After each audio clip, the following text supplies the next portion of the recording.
جن کے نام کا پہلا حرف میم یعنی ایم سے شروع ہوتا ہے، ان کے لیے اپریل کا مہینہ کیسا رہنے والا ہے اس بارے میں ہم بات کریں گے۔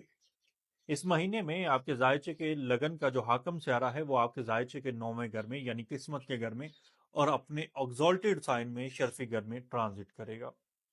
آپ لوگوں کے ایک لمبے عرصے سے جو معاملہ ڈسٹرب چل رہے تھے، خراب چل رہے تھے، وہ اس مہینے میں یعنی اپریل کے مہینے میں ٹھیک ہونا شروع ہو جائیں گے۔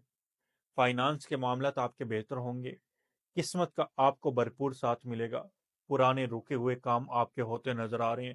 اگر کوئی ایجوکیشن سیکٹر میں آپ کو پرابلم یا پریشانی کا سامنا کرنا پڑ رہا تھا، آپ کی تعلیم میں کوئی رکاوٹ آ رہی تھی، تو وہ رکاوٹ اس مہینے کے میں یعنی اپریل کے مہینے میں دور ہوتی نظر آ رہی ہے۔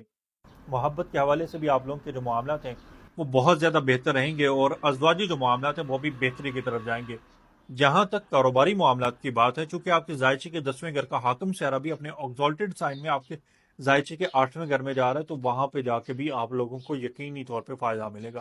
لیکن کرنا آپ نے یہ ہے کہ کوئی بھی کام کر رہے ہیں اس میں آپ نے ریسرچ اپنی تھوڑی سی بڑھا دینی ہے، اور ساتھ ہی ساتھ صدقہ خیرات یعنی ڈونیشن آپ نے کرتے رہنا ہے۔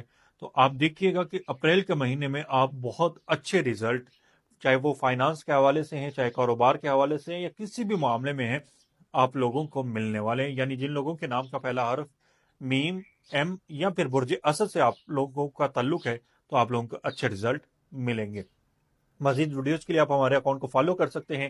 اگر آپ اپنا پیدائشی ذائچہ بنوانا چاہتے ہیں یا مجھ سے کوئی مشورہ کرنا چاہتے ہیں، کنسلٹیشن کرنا چاہتے ہیں، تو آپ انسٹاگرام پہ رابطہ کر سکتے ہیں یا پھر واٹس ایپ پہ رابطہ کر سکتے ہیں۔ آپ کا بہت شکریہ۔